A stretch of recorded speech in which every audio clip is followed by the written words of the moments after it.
బట్టి విక్రమార్క గారు శ్రీధర్ బాబు గారు ప్రెస్ మీట్ పెట్టారు. చాలా విషయాలు మాట్లాడినారు. సరే, ఒక అడుగు ముందుకేసి తమ స్థాయిని దించుకునే విధంగా నన్ను పట్టుకొని అన్ఫిట్ ఫర్ పాలిటిక్స్ అనేటువంటి మాట బట్టి విక్రమార్క గారు నన్ను ఉద్దేశించి మాట్లాడారు. సరే, బట్టి విక్రమార్క గారు అన్నట్టు నేను అన్ఫిటే కావచ్చు. దేంట్లో అన్ఫిట్? నీలాగా ఫైనాన్స్ డిపార్ట్మెంట్లో ఆర్థిక మంత్రిగా పనిచేసినప్పుడు 20%, 30% కమిషన్లు తీసుకోవడం నాకు రాలేదు. దాంట్లో నేను అన్ఫిటే. మీరు బాగా ఫిట్టు ఇలా, ఎందుకంటే మీ ఫిట్నెస్ బయటపడ్డది కదా. ఫైనాన్స్ డిపార్ట్మెంట్ చరిత్రలో ఏ రోజు కూడా కాంట్రాక్టర్లు వచ్చి సెక్రటరియట్లో ఆర్థిక శాఖ కార్యాలయం ముందు ధర్నా చేసిన చరిత్ర ఏ రోజన్నా ఉందా? ఈ రాష్ట్ర చరిత్రలో మన ఊరు మనబడి బిల్లులు ఇవ్వండి అని కాంట్రాక్టర్లు ఫైనాన్స్ డిపార్ట్మెంట్ ముందు ధర్నా చేశారా? చిన్న కాంట్రాక్టర్లు ఎప్పుడైనా ఫైనాన్స్ డిపార్ట్మెంట్ ముందు గత చరిత్రలో ఏనాడైనా ధర్నా చేశారా? సర్పంచులు, మాజీ సర్పంచులు, మాజీ ఎంపీటీసీలు 10ల సార్లు ధర్నాలు చేసి అరెస్ట్లైన చరిత్ర ఈ రాష్ట్రంలో ఎప్పుడైనా ఉందా?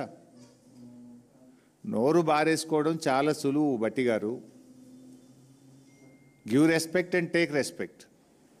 రాజకీయాల్లో ఫ్రస్ట్రేషన్లో నోరు జారితే మొదటికే మోసం వస్తుంది. సమాధానం ఉంటే చెప్పండి, లేదా మౌనంగా ఉండండి. నోరెందుకు బారేసుకుంటున్నారు? ఎవరు అన్ఫిట్?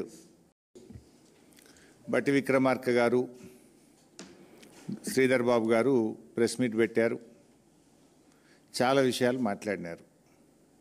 సరే, ఒక అడుగు ముందుకేసి తమ స్థాయిని దించుకునే విధంగా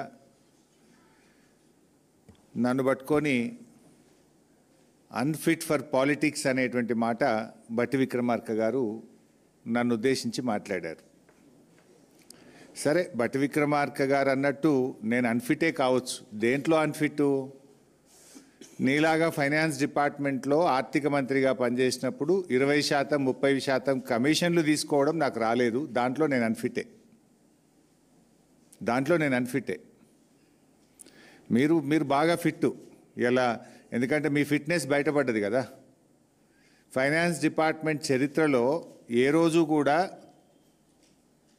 కాంట్రాక్టర్లు వచ్చి సెక్రటరియట్లో ఆర్థిక శాఖ కార్యాలయం ముందు ధర్నా చేసిన చరిత్ర ఏ రోజన్నా ఉందా?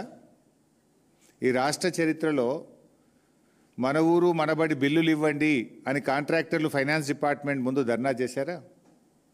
చిన్న కాంట్రాక్టర్లు ఎప్పుడైనా ఫైనాన్స్ డిపార్ట్మెంట్ ముందు గత చరిత్రలో ఏనాడైనా ధర్నా చేశారా? సర్పంచులు, మాజీ సర్పంచులు, మాజీ ఎంపీటీసీలు 10ల సార్లు ధర్నాలు చేసి అరెస్ట్లైన చరిత్ర ఈ రాష్ట్రంలో ఎప్పుడైనా ఉందా? నోరు బారేసుకోవడం చాలా సులువు బట్టి గారు. Give respect and take respect. రాజకీయాల్లో ఫ్రస్ట్రేషన్లో నోరు జారితే మొదటికే మోసం వస్తుంది. సమాధానం ఉంటే చెప్పండి, లేదా మౌనంగా ఉండండి. నోరెందుకు బారేసుకుంటున్నారు? ఎవరు అన్ఫిట్?